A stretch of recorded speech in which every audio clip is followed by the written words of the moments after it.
Assalamualaikum warahmatullahi wabarakatuh.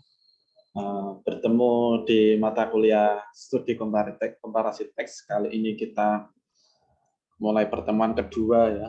Setelah kemarin pendahuluan, di sini kita akan membahas tentang perbandingan antara Bible, Hebrew Bible, Injil Perjanjian Lama dengan Al-Quran. Kita pertama akan membahas tentang penciptaan ya. Nah, jadi di dalam Bible dan Quran ada kesamaan dan perbedaan, banyak persamaannya tapi juga ada perbedaannya. Misalnya di Bible Tuhan menciptakan surga dan bumi gitu ya. Kalau di Quran menciptakan langit dan bumi, menciptakan cahaya dan kegelapan. Di Bible siang dan malam, sama juga di Quran juga ada siang dan malam. Di Bible juga ada cahaya dan kegelapan. Di Bible ada daratan dan lautan, di Quran juga ada daratan, lautan, air dan bumi, juga ada pohon dan benih. Di Quran ada banyak buah-buahan, fawakih gitu ya. Cahaya di langit. Kalau di Quran ada spesifik juga, Allah menciptakan matahari, bulan, bintang dan sebagainya. Di Bible juga ada hewan.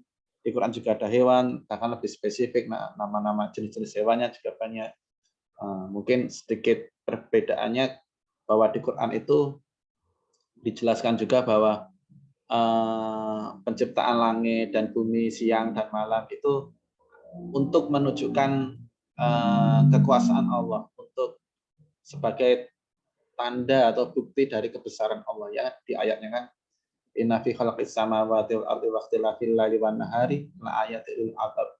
Nah, jadi sesungguhnya penciptaan langit dan bumi, siang dan malam itu menjadi tanda, menjadi ayat bagi orang-orang yang berpikir. Sehingga di Quran Allah mengingatkan kepada manusia bahwa adanya langit, bumi, siang dan malam itu harusnya membuat kita semakin lebih mengenal Allah, lebih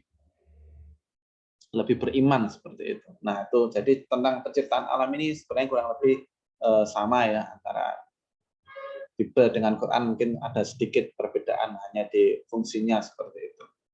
Nah, kemudian di Bible juga Tuhan menciptakan manusia itu berdasarkan citra dari Tuhan itu sendiri. Jadi berdasarkan image-nya. Jadi kalau di Bible itu bentuk manusia, fisik manusia itu yang mencitrakan Tuhan itu sendiri. Sehingga ketika Tuhan bermanifestasi dalam bentuk manusia itu ya umat Nasrani ya tidak begitu heran. Tapi kalau di Quran itu tidak ada yang serupa dengan Tuhan.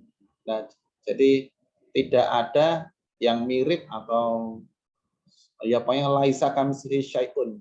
Tidak ada sesuatu pun yang semisal dengan Tuhan. Jadi tidak serupa dengan Tuhan. Nah, ini menarik karena ada sebuah hadis juga yang mengatakan innallaha khalaqa adama ala surati, sesungguhnya Allah itu menciptakan Nabi Adam itu ala suratihi, sesuai surah bentuk. Nah, terus hi-nya suratihi, hi itu domirnya itu merujuk kemana? Nah, ini perdebatan para ulama. Ada yang mengatakan ya hi-nya itu merujuk kembali ke Allah, artinya ya Allah menciptakan Adam sesuai dengan bentuknya Allah, dan juga mengatakan domirnya hi itu ke Adam, ke Nabi Adam, suratihi bentuknya Nabi Adam. Nah, itu ada perbedaan para ulama. Tapi kalau di Quran jelas laisa kamitslihi syai'un, tidak ada yang serupa dengan Allah. Kalau di Bible sebaliknya, Tuhan menciptakan manusia sesuai dengan citra atau bentuknya.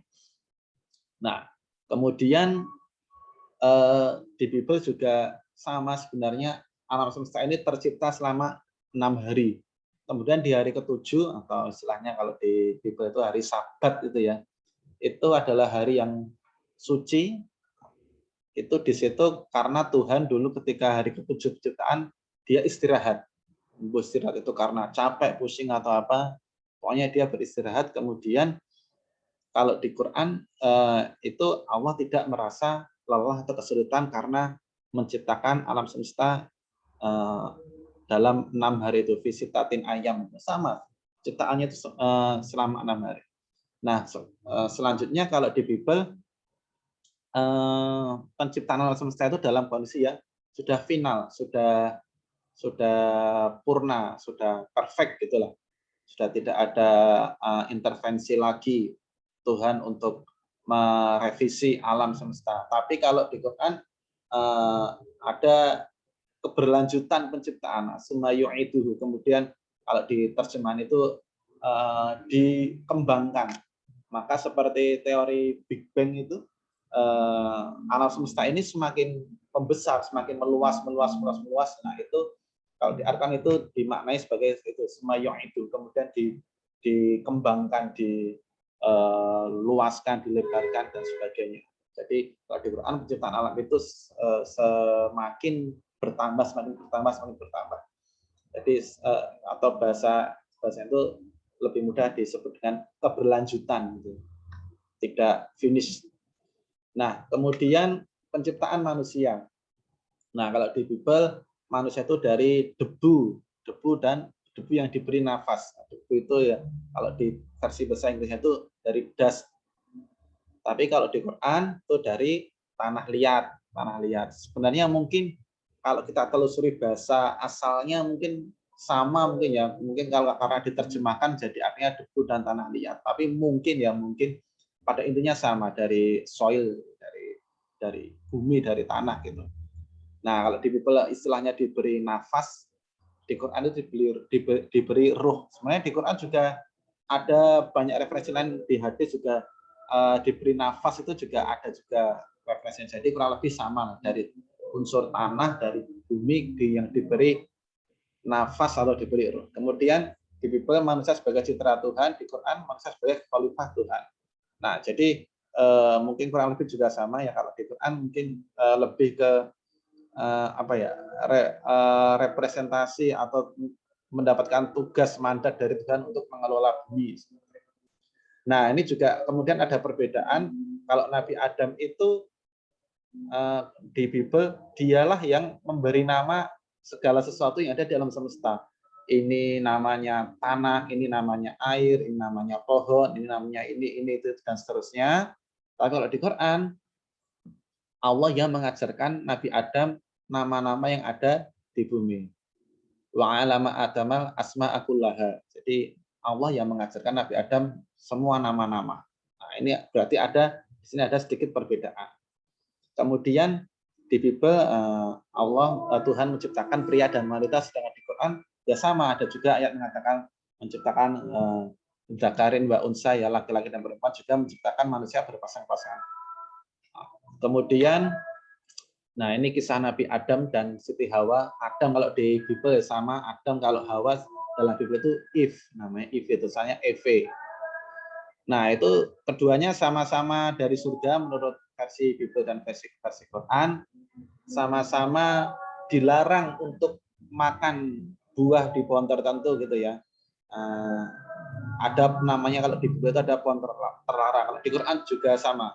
Wala taqrabu hadhihi syajarata, jangan mendekati pohon ini. Jadi ada pohon terlarang juga. Kalau kita menyebutnya ada buah khuldi ya, buah khuldi itu sendiri dalam bahasa Arab artinya adalah keabadian. Nah, karena itu mereka kemudian dibujuk. Nah, kalau di Bible beda. Bible itu yang membujuk untuk memakan buah itu adalah ular. Kalau di Quran setan. Fa'azallahuma syaitanu anha fa'akhrajahuma. Nah, itu setan. Kalau di Bible itu ular. Nah, jadi ular atau setan itu sama menggoda Nabi Adam dan Siti Hawa untuk makan buah itu karena merayu bahwa di surga itu kan hidupnya enak, nyaman. Nah, kalau pengen abadi ya makan buah keabadian atau buah khuldi itu tadi. Nah, sehingga keduanya terbujuk untuk makan itu. Nah, kemudian kalau di Bible endingnya adalah Nabi Adam dan Siti Hawa itu saling menyalahkan satu sama lain. Ini salahmu, ini salahmu. Nah, tapi kalau di Quran Nabi Adam dan Siti Hawa sama-sama bertobat dan tobatnya diterima oleh Allah. Nah, bahkan ada di beberapa naskah di manuskrip itu Nabi Adam itu beristighfar dengan bertawasul kepada nama Nabi Muhammad SAW. Jadi menarik karena Nabi Adam bertawasul membawa Nabi, padahal Nabi waktu itu belum lahir.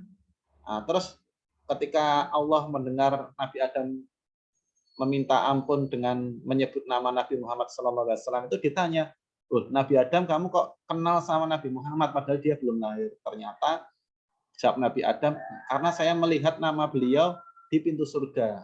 Di pintu surga ada tulisannya, tulisan kalimat syahadat, syahadu la ilaha illallah, syahadu anna Muhammadar Rasulullah.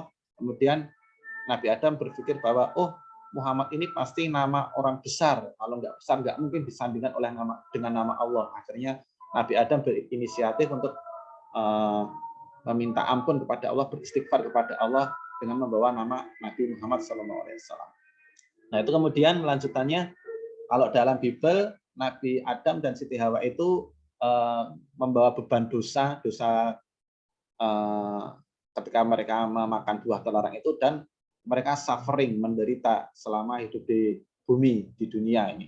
Nah, sebaliknya kalau Nabi Adam dan Hawa, karena mereka sudah bertobat, mereka memperbaiki diri dengan cara tinggal di bumi dan menjalankan perintah Allah. Nabi Adam menjadi Adam, menjalankan amanah dari Allah.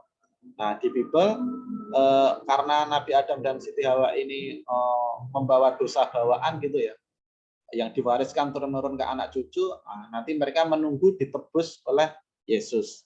Sedangkan di Quran itu kalau Nabi Adam, Siti Hawa dan anak cucunya itu mau memperbaiki diri, maka nanti mereka akan kembali ke kampung halamannya, yaitu kembali ke surga.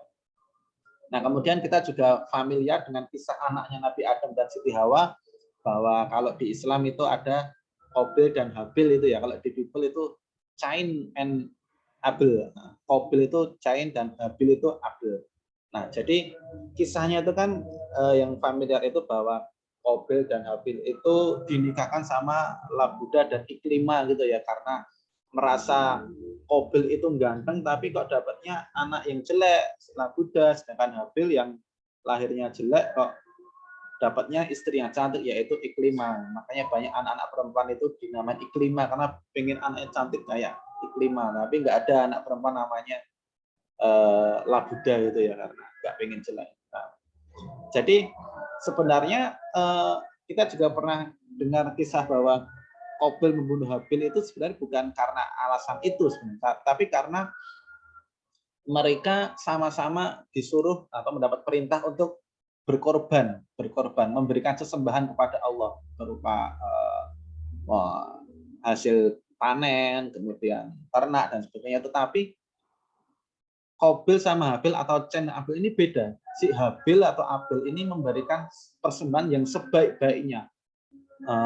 Tanaman atau hasil panennya beri yang bagus-bagus, yang indah-indah, kemudian ternaknya yang bagus-bagus. Tapi kalau Qabil sama si Cain atau si Cain ini, mereka memberikan yang jelek-jelek, yang sudah busuk, yang sudah kesakitan. Akhirnya kata Tuhan, korban yang diterima, persembahan yang diterima itu adalah si Habil atau si Abel. Yang dari Qabil atau Cain itu nggak diterima. Kemudian Qabil sama Cain itu marah atau bagaimana, iri atau bagaimana, terus si saudaranya si Habil itu kemudian dibunuh. Nah, jadi penyebabnya itu. Kemudian karena kaget, ya, wah ternyata bisa mati, bisa nyawanya melayang. Akhirnya si Qabil bertobat kalau versi Quran. Tapi kalau di Bible si Cain ini dihukum. Kemudian sama ceritanya lanjutannya, yaitu mereka atau si Qabil, si Cain ini diberi pelajaran bagaimana cara menguburkan orang dari cara hewan burung untuk menguburkan sesuai yang dilakukan si burung tadi. Ada temannya sesama burung yang mati, kemudian digalikan tanah, dikubur, kemudian si Qabil, si Cain ini meniru si burung tadi, oh begitu caranya. Jadi demikian sedikit kisah penciptaan yang terdapat di Quran. Semoga bermanfaat dan barokah. Wassalamualaikum warahmatullahi wabarakatuh.